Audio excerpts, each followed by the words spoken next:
Good morning students, मैं रजत, faculty at government polytechnic बनाई हूँ। उम्मीद करता हूँ आप सभी लोग अपने अपने घर पर सुरक्षित होंगे, स्वस्थ होंगे, सरकार द्वारा दिए गए सभी निर्देशों का पालन कर रहे होंगे और कोरोना के खिलाफ देश की इस महत्वपूर्ण जंग में अपना महत्वपूर्ण योगदान दे रहे होंगे। स्टूडेंट्स, आज का जो टॉपिक है वो IMED का टॉपिक है। इससे पहले मैं 3 लेक्चर IMED के करा चुका हूँ, आप उनको देखिए। उन सभी में IMED के जितने भी इम्पोर्टेंट क्वेश्चंस हैं उसको कवर किया गया है और उनके कॉन्सेप्ट के साथ उनको कवर किया गया है। इस लेक्चर को अगर आपने वो प्रीवियस लेक्चर, पुराने लेक्चर नहीं देखे हैं, तब आप पहले पुराने लेक्चर देखिए, उसके बाद में आप नए लेक्चर देखिए, ठीक है। अगर आप डायरेक्ट इस लेक्चर को देखेंगे तो आपको थोड़ा सा समझने में परेशानी का सामना करना पड़ सकता है, तो इसीलिए आप क्या करिए, पहले वो वाले लेक्चर देखिए, उसके बाद में इस वाले लेक्चर पे आइए, ठीक है। क्वेश्चन है PERT इज द, मैंने इससे प्रीवियस लेक्चर में पढ़ाया भी था, दोबारा बता दे रहा हूँ। PERT की फुल फॉर्म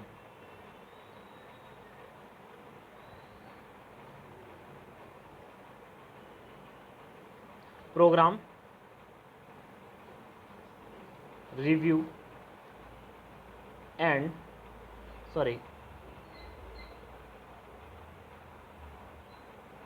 प्रोग्राम इवैल्यूएशन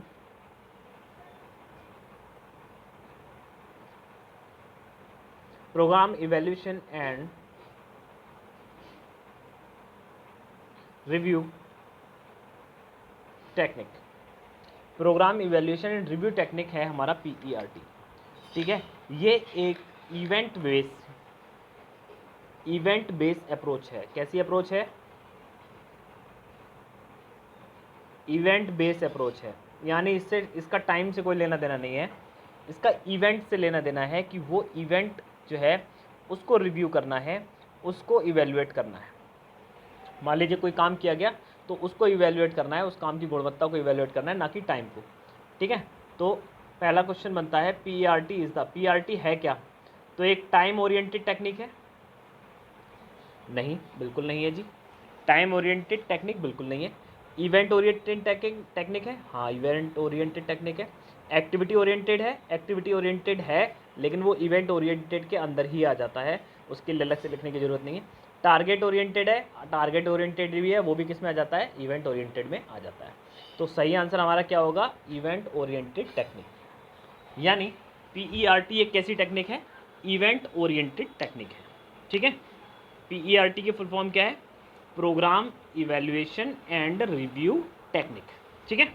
चलिए, आप इसको नोट करते चलिए, अगर आपने नहीं किया है तो आप इसकी फुल फॉर्म नोट करिए, और ये भी नोट करिए कैसी अप्रोच है? इवेंट ओरिएंटेड अप्रोच है, जिसमें एक्टिविटी और टारगेट अपने आप अंतर्गत आ जाता है, इसका टाइम से कोई लेना देना नहीं है, ठीक है। टाइम से इसका कोई लेना देना नहीं।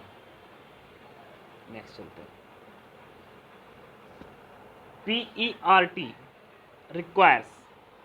PERT को ज़रूरत पड़ती है, किस चीज़ की ज़रूरत पड़ती है? सिंगल टाइम एस्टिमेट की। एस्टिमेट का मतलब होता है कैलकुलेट करना। Single time estimate, double time estimate या ट्रिपल टाइम एस्टिमेट। तो बेटा ये ट्रिपल टाइम एस्टिमेट की ज़रूरत पड़ती है। जैसे कि आपने देखा होगा, आपके सेशनल के टेस्ट होते हैं, तो वो एक तरीके की PERT टेक्निक ही है, प्रोग्राम इवैल्यूएशन रिव्यू टेक्निक ही है, जिसके आधार पर हम आपको टेक्निकली जो है मार्क्स या इस सारी चीज़ें मिलती हैं, ठीक है। तो उसमें क्या होता है? टेस्ट 1 होता है, टेस्ट 2 होता है, टेस्ट 3 होता है, ठीक है।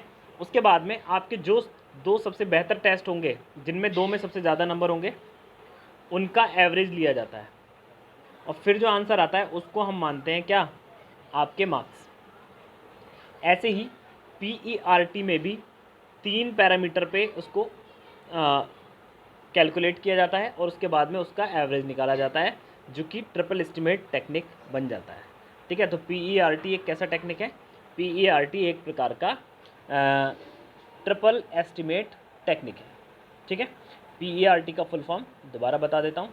PERT का फुल फॉर्म है, ये डायरेक्ट आ जाएगा बेटा, आप ध्यान रखिए, इसको बिल्कुल भी भूलना नहीं, ठीक है। प्रोग्राम इवैल्यूएशन रिव्यू टेक्निक, ठीक है, क्या है, प्रोग्राम इवैल्यूएशन रिव्यू टेक्निक इसका सही फुल फॉर्म है। और डायरेक्ट इसको पूछ लेगा क्योंकि इस बार ऑप्शनल पेपर आ रहा है, तो वो क्या होगा, कॉन्सेप्ट टू कॉन्सेप्ट पूछेगा, कई सारी चीज़ों की फुल फॉर्म पूछ सकता है ना, कई सारी चीज़ों का बेसिक टॉपिक्स पूछ सकता है कि क्या है क्या नहीं है। चलिए नेक्स्ट देखते हैं। PERT की फुल फॉर्म आ गई भाई। PERT की फुल फॉर्म मैंने आपको बताया ही था, क्या है, program evaluation review technique, answer number C, program evaluation review technique, आपका प्रोग्राम इवैल्यूएशन रिव्यू टेक्निक सही आंसर हो जाएगा। देखिए ये इसका सही आंसर है। नेक्स्ट देखते हैं।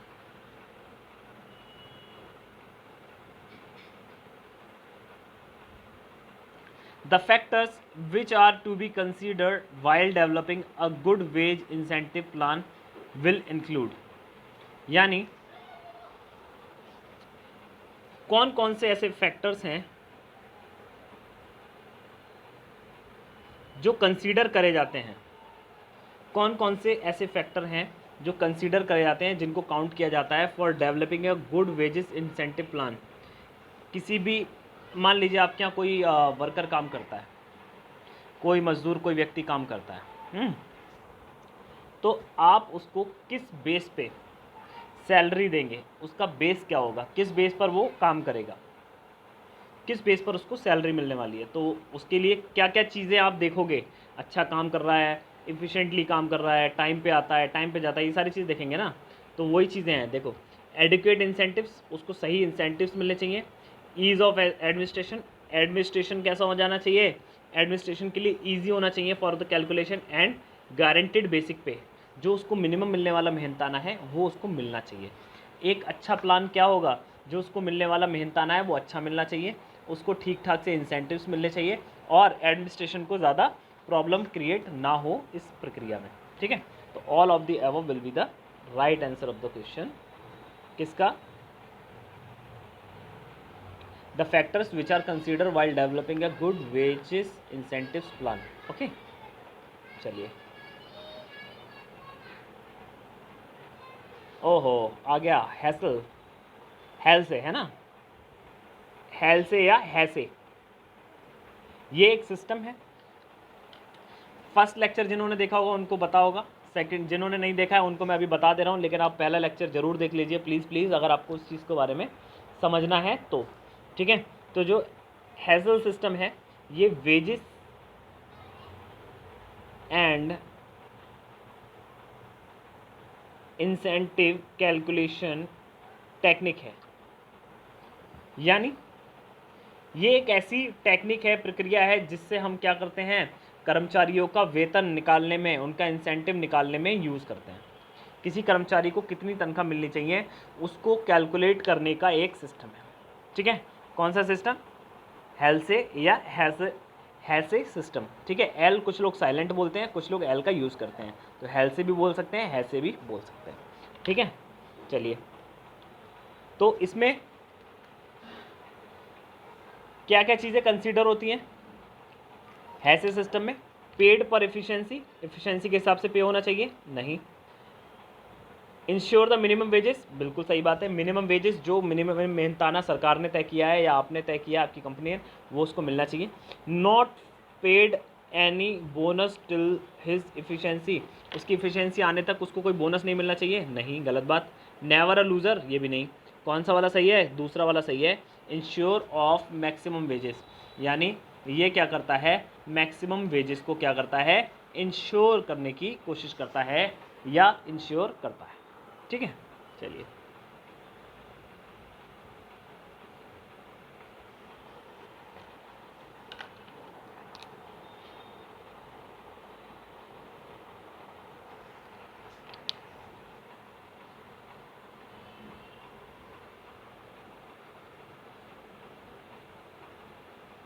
बहुत बढ़िया क्वेश्चन आ गया बेटा, ब्रेक इवन का, ठीक है। ये किसका है, ब्रेक इवन पॉइंट का क्वेश्चन है, मैं चाह भी रहा था इसको इंक्लूड करना। Break even point, break even point मैंने आपको बताया था कि कौन कंपनी कितना इफिशिएंटली जो है किसी काम को कर लेती है, ठीक है।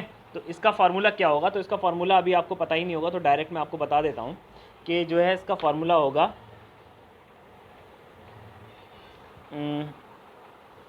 ये वाला, ठीक है। क्या होगा, BEP लिख देते हैं कई जगह, ठीक है। आपको ध्यान रखना है BEP का मतलब क्या होगा, break even point, break even point. BEP का फार्मूला होता है F/1 माइनस V/P, ठीक है। अब F क्या है, ये फिक्स्ड कॉस्ट है, V क्या है, वेरिएबल कॉस्ट है, P क्या है, प्राइम कॉस्ट है, ठीक है। यहाँ पे लिखा हुआ है देखो, F क्या है,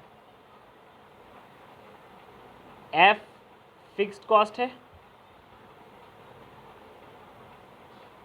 V क्या है, वेरिएबल कॉस्ट है,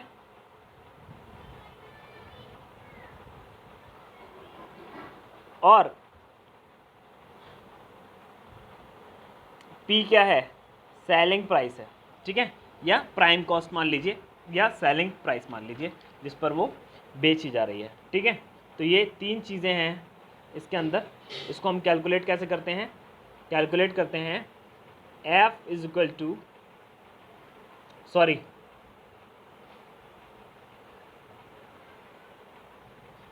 BEP, break even point is equal to F/1 minus V/P will be the formula of break even point to calculate the break even point. Okay, I hope आपको समझ में आया होगा। इस फॉर्मूले को आप नोट कर लीजिए, ब्रेक इवन पॉइंट पे।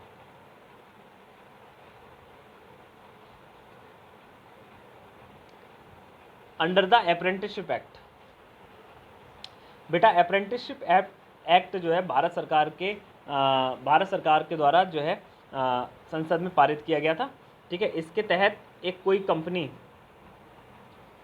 जो लिस्टेड हो, ठीक है, वो क्या करेगी, अप्रेंटिसशिप को कराएगी, ठीक है। अप्रेंटिसशिप कराएगी यानी अपने यहाँ लोगों को सिखाएगी। तो अप्रेंटिसशिप के बारे में क्या क्या बातें सही हैं इसको देख लेते हैं। All industries have necessarily to train the apprentice. दूसरा देखिए, industries have to train apprentice according to the requirement. All industries employing more than 100 workers to have the recruitment, या only industries employing more than 500 workers to recruit a apprentice. तो बेटा जिस भी company में 500 से ज़्यादा कर्मचारी हैं उनको क्या होगा, अप्रेंटिस के जो लोग हैं उनको क्या करना पड़ेगा, रिक्रूटमेंट करना पड़ेगा। आप लोग जाते हैं अप्रेंटिस करते हैं, IOCL में अप्रेंटिस करते हैं, कुछ क्रिप्को में करते हैं, कुछ इफ़को में करते हैं। तो जो भी लोग अप्रेंटिस करते हैं, अगर वहाँ पे 500, उस फैक्ट्री में 500 से ज़्यादा वर्कर हैं, तो उनको अप्रेंटिस के लोगों को क्या करना होगा, रिक्रूटमेंट प्रोसेस से रखना होगा, ठीक है। ये कहाँ लिखा हुआ है, अप्रेंटिसशिप एक्ट में लिखा हुआ है, ठीक है। चलिए नेक्स्ट चलते हैं।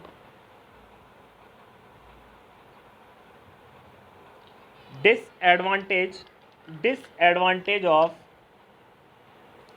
Product layout. प्रोडक्ट लेआउट का डिसएडवांटेज क्या है बेटा, प्रोडक्ट लेआउट में हम लोग क्या करते हैं, कंसीडर करते हैं केवल किस पे, प्रोडक्ट पे कंसीडर करते हैं, प्रोडक्ट लेआउट पे, ठीक है। तो जो प्रोडक्ट लेआउट है इसमें क्या होता है, high initial investment for the specialised facilities, बिल्कुल सही बात है। स्किल्ड लेबर ऑपरेट मशीन, नहीं, ये किस में होता है, ये होता है प्रोसेस लेआउट में। प्रोसेस लेआउट में हम मशीन और लेबर के बारे में बात करते हैं। Production time is longer requiring, ये भी किस में होता है, प्रोसेस लेआउट में होता है। हाई कॉस्ट, ये किसका होता है, ये केवल क्या होता है, कैपिटल लेआउट में होता है। तो ये सबसे ज़्यादा इसका जो सूटेबल आंसर है वो बनता है क्या, high initial investment for the specialised facility is the right answer, ठीक है। चलिए नेक्स्ट देखते हैं।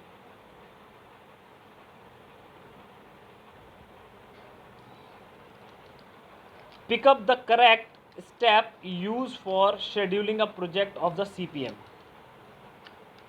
CPM क्या है, कॉस्ट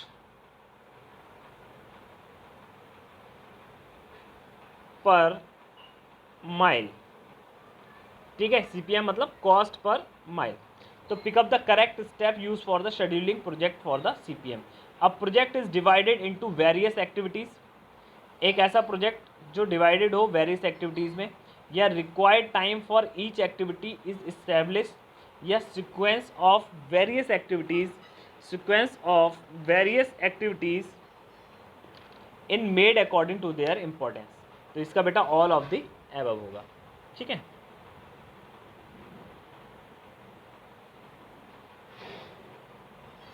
चलिए अगला आता है the amount deduce from the salary of a worker towards employees provident fund. आपने सुना है पीएफ,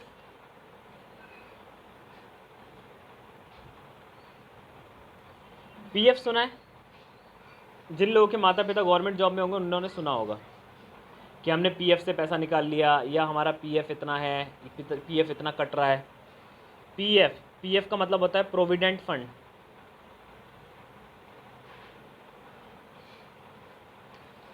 प्रोविडेंट फंड क्या होता है? प्रोविडेंट फंड आपको मिलने वाली जो मंथली इनकम होती है उसमें से काट लिया जाता है।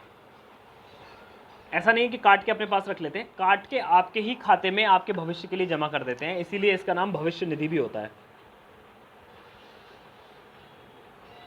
भविष्य निधि, इसलिए इसका नाम क्या होता है? भविष्य निधि भी होता है।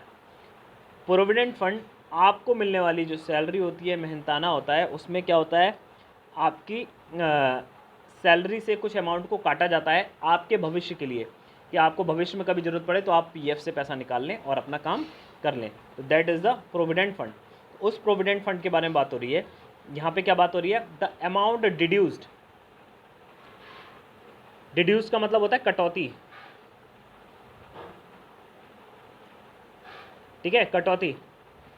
तो कटौती अगर हो रही है सैलरी में से, ठीक है, towards the employees provident fund, उसमें क्या क्या चीज़ें सही होती हैं? Number 1, credit into the reserve of the company account. उस आदमी की सैलरी से पैसा कटने के बाद कंपनी के अकाउंट में जाता है? नहीं। नेशनल बैंक में जाता है? नहीं। पोस्ट ऑफिस में जाता है? नहीं। कहाँ जाता है? Deposit into the account of worker with provident fund commissioner. यानी इस पे यहाँ पे आ जाता है। कहाँ पे? प्रोविडेंट फंड कमिश्नर के अकाउंट के साथ आपका क्या हो जाता है? आपके अकाउंट में चला जाता है। ठीक है, जिसको आप कुछ समय के बाद में, कुछ टर्म एंड कंडीशन लगाने के बाद में, कुछ समय के बाद में आप इसको निकाल भी सकते हैं। That is the PF. ठीक है, आपका एक असाइनमेंट आपको देता हूँ मैं, आपको पढ़ के आना है PF act, provident fund act आपको पढ़ के आना है। ठीक है, प्रोविडेंट फंड एक्ट आपको पढ़ के आना है और उसके अकॉर्डिंग ही आपको क्या करना है। कल मैं कुछ क्वेश्चन पूछूंगा, उसके आपको आंसर देना है। ठीक है, तो ये था आपका प्रोविडेंट फंड एक्ट। और हाँ, प्रोविडेंट फंड की आपको क्या करना है? साइट पे भी विजिट करना है। ठीक है, प्रोविडेंट फंड की आपको साइट पे भी विजिट करना है। देखो कुछ ऐसी साइट दिखती है, जब आप जाएंगे ना गूगल पे, अभी फ़िलहाल मेरे फ़ोन में नेट चल रहा है,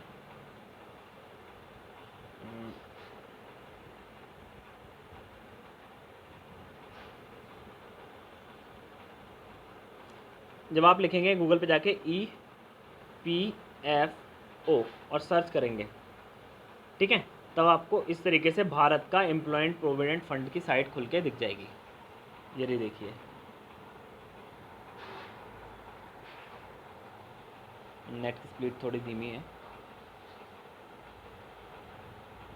या देखो, इस तरीके से भारत सरकार की एक साइट खुल के आ जाएगी। ठीक है, और आपको इसमें स्टडी करके बताना है कि भारत सरकार ने इसमें क्या क्या फैसिलिटीज़ आपको दे रखी है।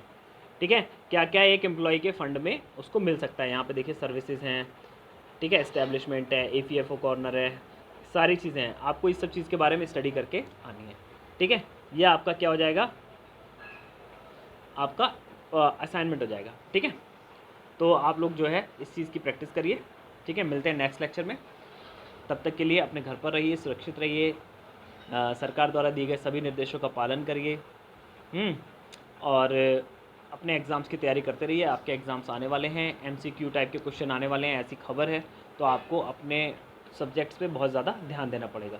ठीक है, चलिए मिलते हैं नेक्स्ट लेक्चर में, तब तक के लिए धन्यवाद।